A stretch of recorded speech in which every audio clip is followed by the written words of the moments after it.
What's going on, everyone? This is Shields. Welcome back. We are going to react to what happened with the French of the U.S. after the Louisiana Purchase. Now, the Louisiana Purchase, of course, was done by Thomas Jefferson. Napoleon basically sold this because the country was pretty much in a not good financial state. There was a lot of wars happening in Europe.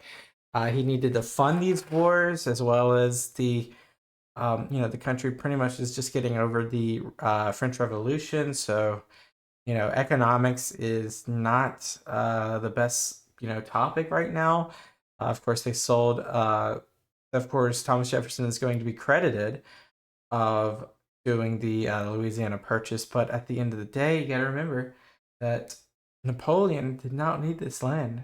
Now, it'd be crazy, um, if he held on to it for whatever reason to see kind of how things shifted. Of course, you can still go. The most famous, not all of the Louisiana Purchase was really being used by people of the French. I mean, you can see two French influence areas in North America. Of course, you have like the New Quebec area, but then also you have New Orleans and you have, Louisiana, like the actual state, New Orleans, the Bayou area, because that's where most of the French lived. They lived in more or less like a colony state there, kind of like how the American colonies lived very much like Roanoke or New Amsterdam, Philadelphia, or Boston. These are all coastalish cities, cities that are not too far inland. Now there were trappers and there was natives and there were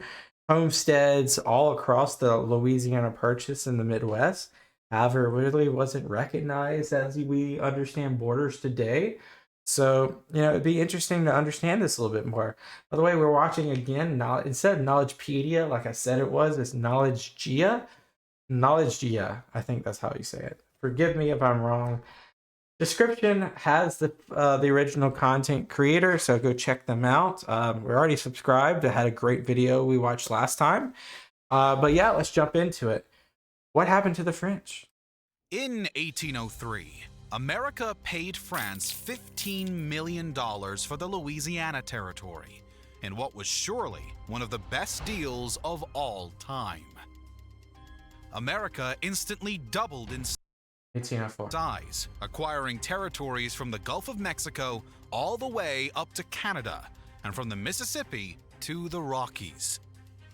As the French flag was replaced by stars and stripes, Americans cheered, while Louisiana's French colonists looked on glumly. Yeah, I wonder how that feels. Yeah, like you're probably your entire life are used to the French nation, the French nation state, the French culture, and now you're having to assimilate into an entire new thing. And you got to remember, a lot of the colonies stemmed from the English um, country, United Kingdom at the time, Great Britain, and Great Britain and France are like continuous, eternal enemies. You look at like history. Now it's like a love-hate relationship. You've shared thrones before, but you also share wars that you fought against each other. So this is very interesting in terms of the breadcrumbs of where we've gotten. They were thinking the same thing. What do we do now? The French had been in the Mississippi Basin since 1682, but the Louisiana Purchase signified the beginning of America's massive expansion to the west. Manifest Destiny. But what happened to the French who were left in the U.S.? This video is sponsored by BetterHelp. Have you ever felt like you're constantly running on a hamster wheel? Project exhausted in the morning, taking ace through injuries, know that you're in. Better licenses via you finds isn't a don't towards a comms off your home. And they had for many of them, it was home, and they had no intention of leaving.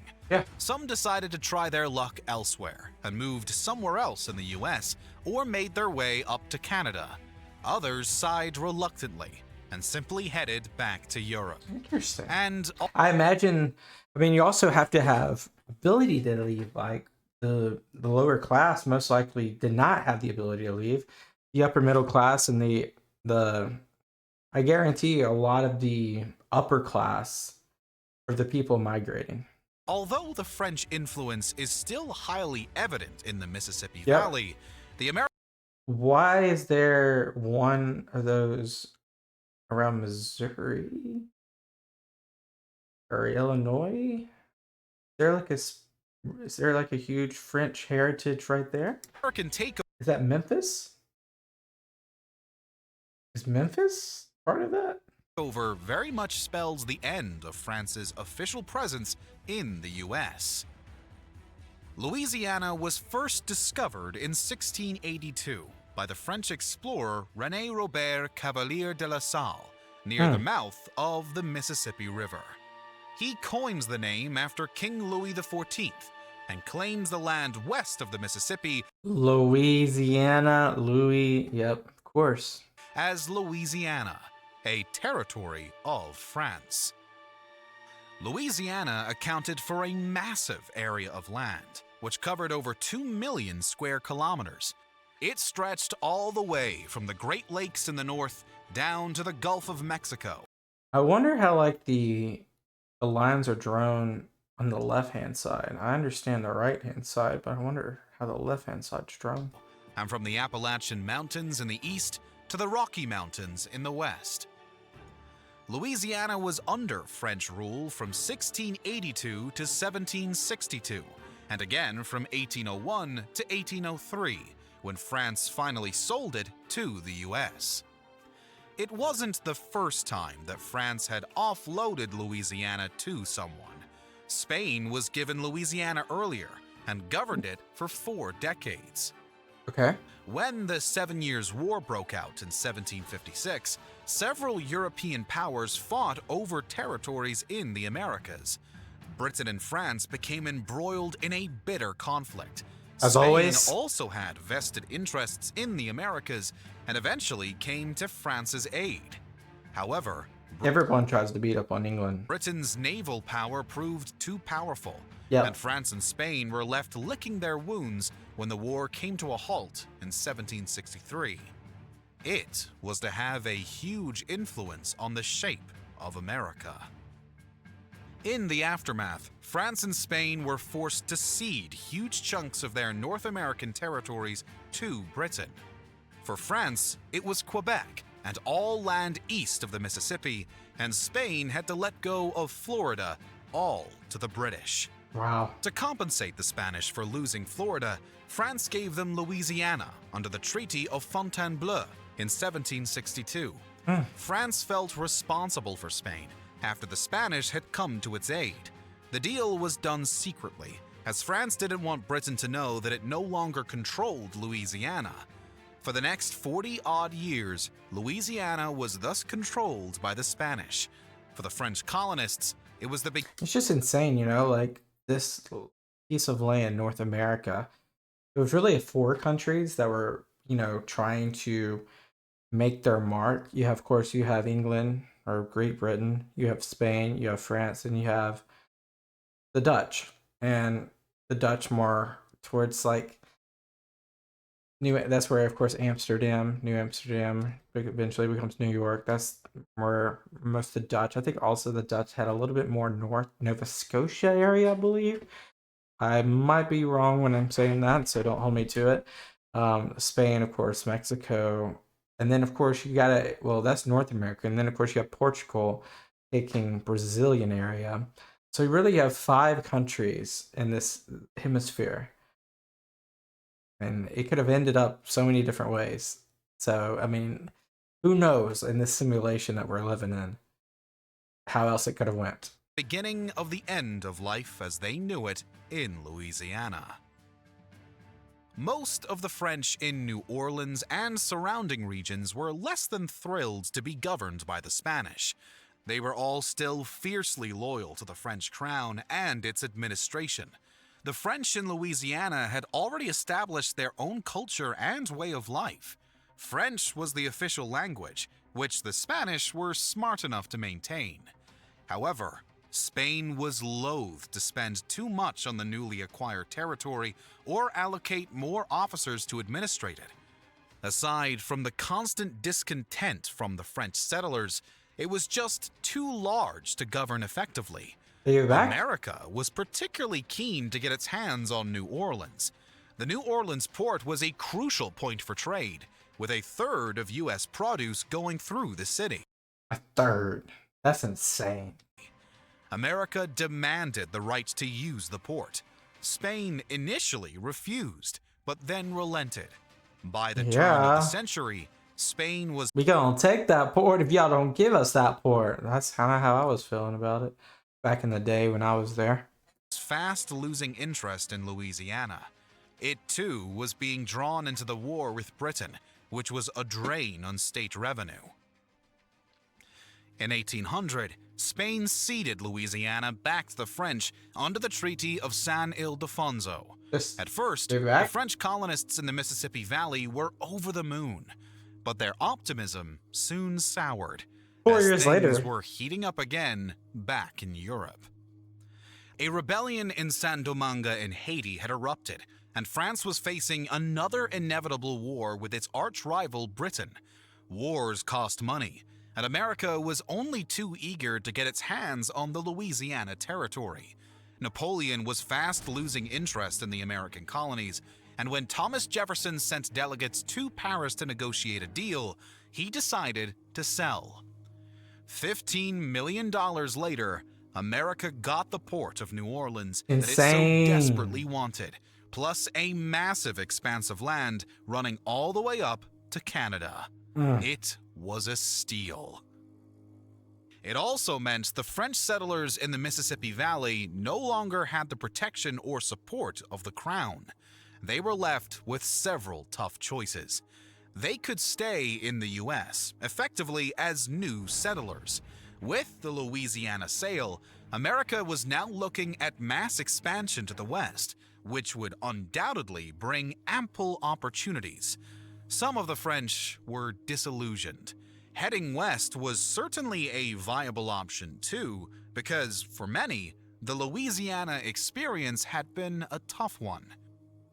A large portion of Louisiana's original French colonists had been more or less forced to go there. Much of the land surrounding... Wait. So it was more or less like where people got expedited to? The Mississippi Valley was difficult to cultivate, and it was hard to find volunteers for colonies. France ended up sending convicts or the...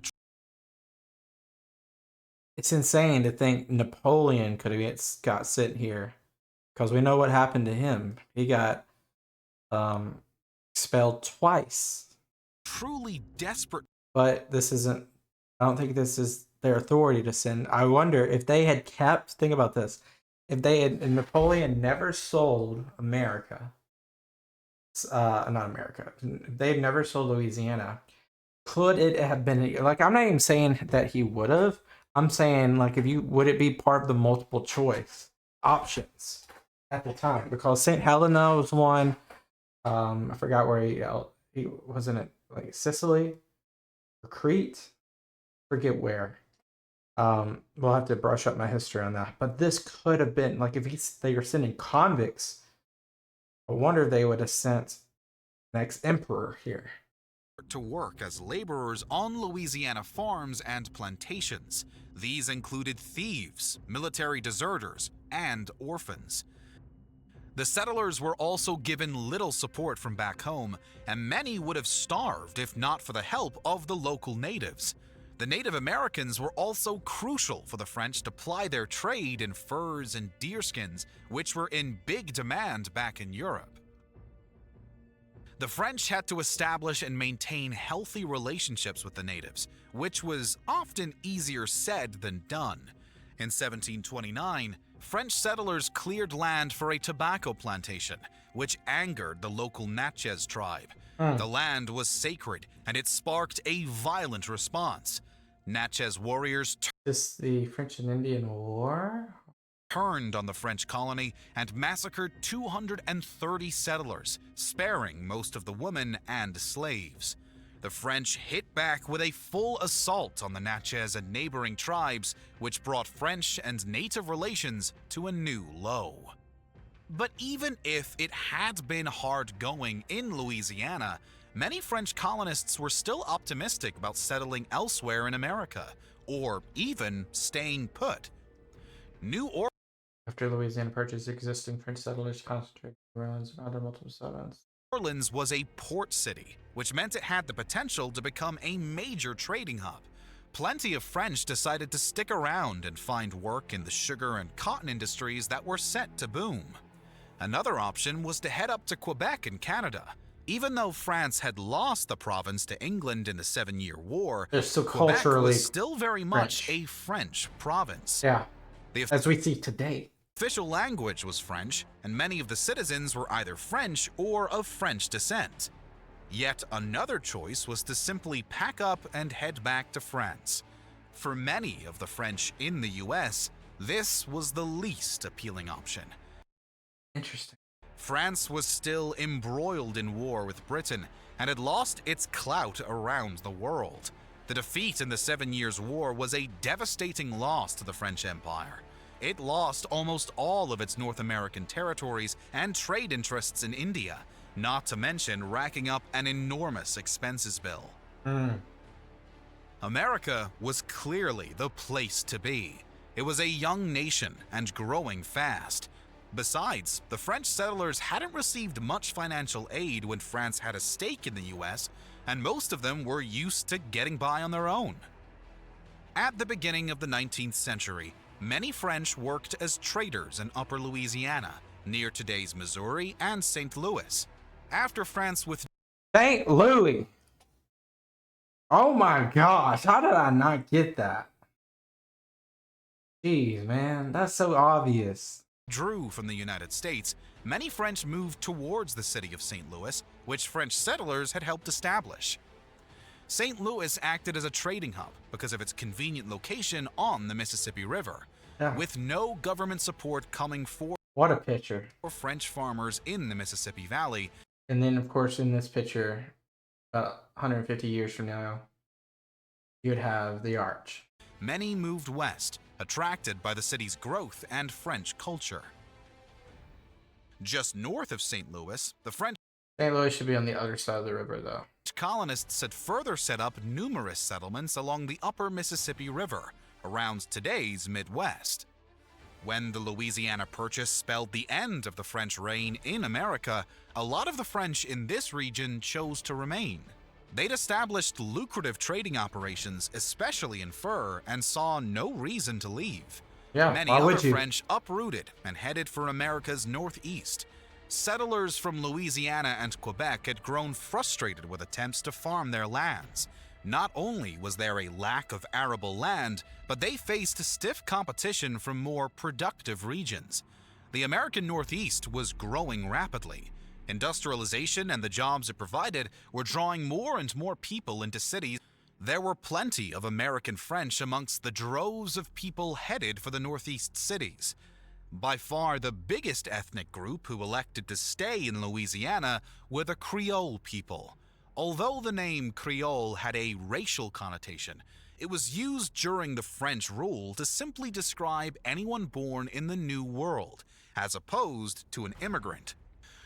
Okay, so it's French settlers' offspring. Creoles were any number of racial backgrounds, but the majority were francophones and had embraced the French characteristics that are still evident in much of Louisiana today. They also spoke Spanish and were integrated with French, native, slave, and Spanish culture. Creole people formed an important part of the society and culture of cities such as New Orleans and still do.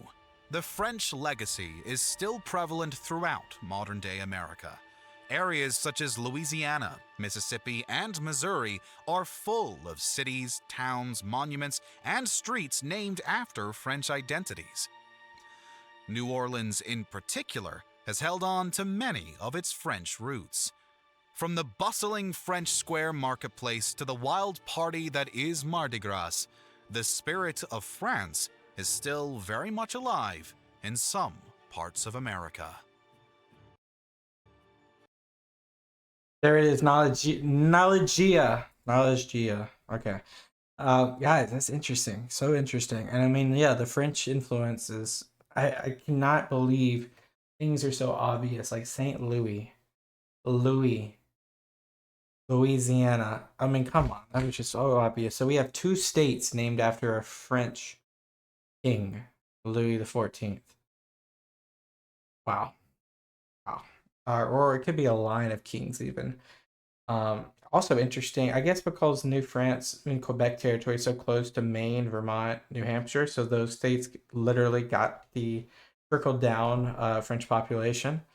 But yeah, very very interesting, especially how important the Mississippi River was in this time. Crazy. If you made it this far, do me a favor, hit that subscribe button. Let me know if there's a video you want me to react to, but I'll see you guys next time. Peace out. Bye bye.